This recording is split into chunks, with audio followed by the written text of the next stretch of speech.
साल 2013 में पुणे का एक आदमी अचानक पूरे देश की सुर्खियों में आ गया। उसका नाम था दत्ता फुगे। पेशे से वो एक बिजनेसमैन था, लेकिन चर्चा में आने की वजह उसका कारोबार नहीं बल्कि एक शर्ट थी। ये कोई आम शर्ट नहीं थी। इस शर्ट के कारण दत्ता फुगे का नाम सीधे Guinness book of world records में दर्ज हो गया।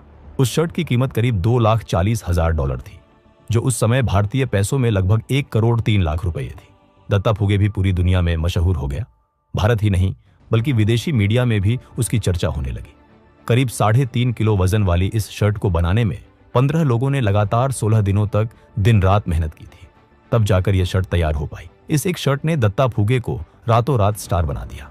धीरे धीरे दुनिया उसे एक नए नाम से जानने लगी, द गोल्ड मैन। लेकिन किस्मत ने ज्यादा वक्त तक उसका साथ नहीं दिया।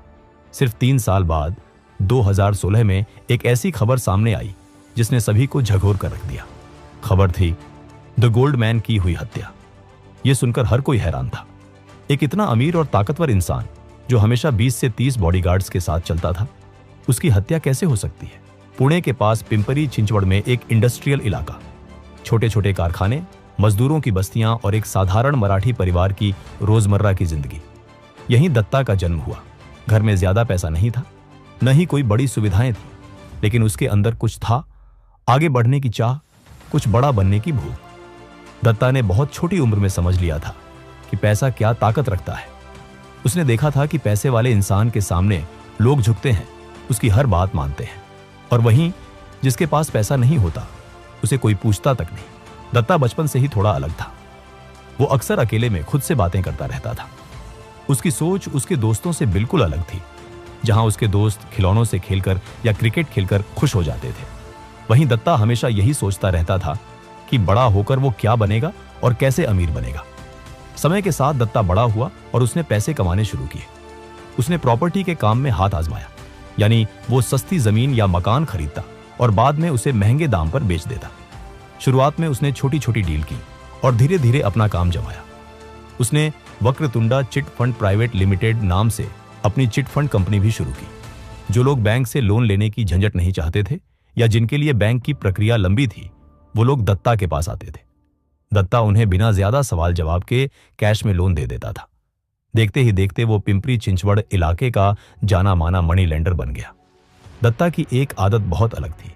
जब भी उसकी कंपनी को हर 7 से 8 महीने में मुनाफा होता, वो कोई नई चीज जरूर खरीदता। लेकिन वो आम चीजें नहीं खरीदता था। उसे सिर्फ सोने का शौक था। कभी सोने की चेन, कभी ब्रेसलेट, कभी भारी अंगूठी। वो सिर्फ अपने लिए ही नहीं बल्कि अपनी पत्नी के लिए भी ढेर सारी सोने की ज्वेलरी खरीदता था। फिर आया साल 2012। इस साल दत्ता ने कुछ ऐसा कर दिया जिसने पूरी दुनिया का ध्यान उसकी तरफ खींच लिया। दत्ता ने 22 कैरेट सोने से बनी एक शर्ट पहनने का फैसला किया। इस शर्ट को बनाने के लिए बंगाल से 15 सुनार बुलाए गए।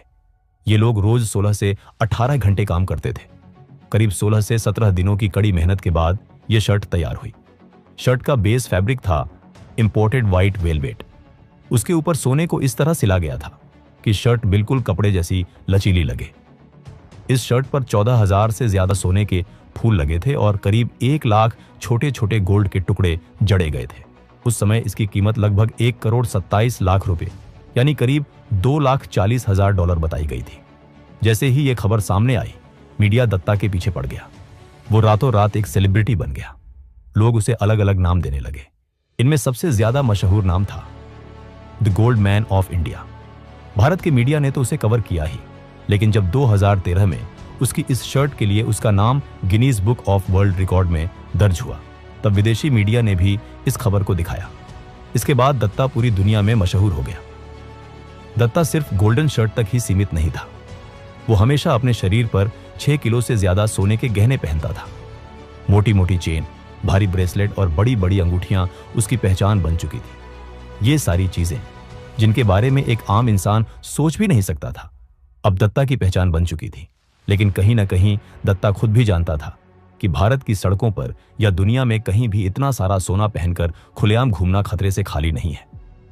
इसी वजह से उसने अपनी सुरक्षा के लिए 20 से 30 बॉडीगार्ड रख लिए थे, जो हर समय उसके साथ रहते थे।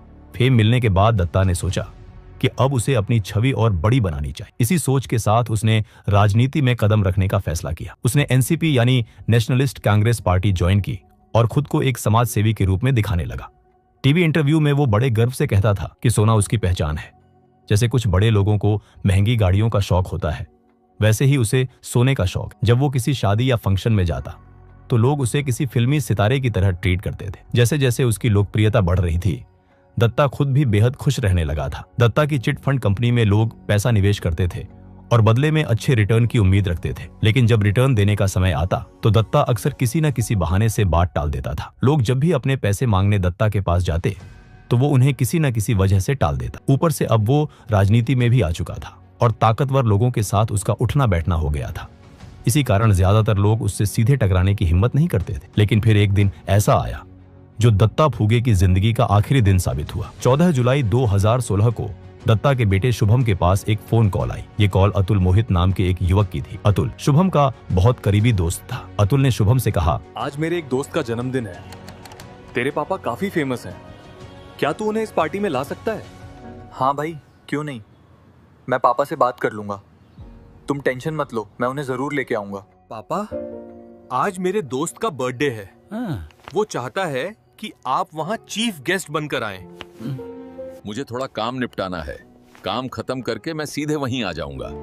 शुभम अपने पापा को पार्टी का पता भेज देता है। शाम करीब 7 बजे दत्ता अपना काम खत्म करता है और उस लोकेशन की तरफ निकल पड़ता है। उधर शुभम भी अपने दोस्त रोहन के साथ उसी पते की ओर जाने लगता है जहां पार्टी रखी गई थी। इसी बीच अचानक अतुल का फोन शुभम के पास आता है। अतुल पूछता है, यार तू निकला क्या? अगर अभी नहीं निकला है तो 10 से 12 डिब्बे बिरयानी और कुछ सिगरेट लेते हुए आना, यहाँ थोड़ी कमी पड़ गई है। शुभम कहता है, ठीक है, मैं सब लेता हुआ आ रहा हूँ। वहीं दूसरी तरफ दत्ता उस दिए हुए पते पर पहुंच चुका था। जब शुभम बिरयानी और सिगरेट लेकर पार्टी की जगह पहुंचता है तो वहां का नजारा देखकर वो चौंक जाता है। वहां भीड़ लगी हुई थी। कई लोग मिलकर एक आदमी को बेरहमी से पीट रहे थे। कोई हाथों से मार रहा था, कोई डंडों से तो कोई चप्पलों से। जिसके हाथ में जो भी था वही उठाकर उस आदमी पर हमला किया जा रहा था। शुभम गाड़ी से उतरते हैं और पास जाकर देखने की कोशिश करते हैं कि आखिर हो क्या रहा है। लेकिन जैसे ही लोगों की नजर शुभम पर पड़ती है, वहां मौजूद सभी लोग भागने लगते हैं। उन्हीं भागने वालों में अतुल भी शामिल था। शुभम अतुल को भागते हुए देखता है, बाकी लोगों को भी देखता है, लेकिन उसे कुछ समझ नहीं आता।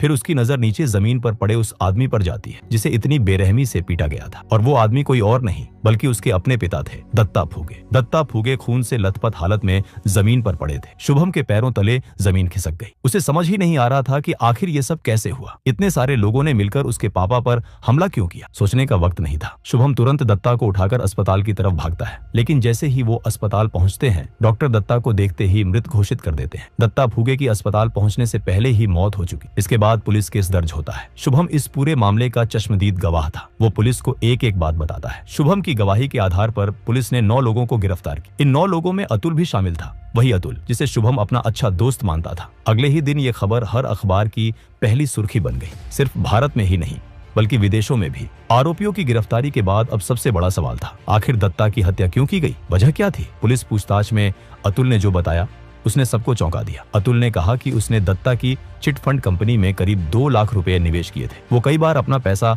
वापस मांग चुका था, लेकिन दत्ता हर बार उसे टाल देता था। अतुल को ये बात अंदर ही अंदर खाई जा रही थी कि जो आदमी करोड़ों की शर्ट पहनता है, क्या उसके पास 1.5 लाख रुपए लौटाने के लिए भी नहीं है? यही सोच उसके गुस्से को और बढ़ा रही थी। अतुल ने मान लिया था कि उसे शायद अब अपने पैसे वापस नहीं मिलेंगे, लेकिन उसने ठान लिया था कि अगर पैसे नहीं मिल सकते तो बदला जरूर लिया जाएगा। इसी सोच के साथ उसने पूरी साजिश रची। लेकिन इस पूरी कहानी में सबसे बड़ा सवाल आज भी वही है। दत्ता हमेशा 20 से 30 बॉडीगार्ड्स के साथ चलता था। वो कहीं भी उनके बिना नहीं जाता था। फिर उस दिन वो अकेला क्यों आया? और उससे भी बड़ा सवाल, अतुल को कैसे पता था कि उस दिन दत्ता के साथ कोई बॉडीगार्ड नहीं होगा? ये बात न तो उसने शुभम से पूछी थी और न ही वो दत्ता पर नजर रख रहा था।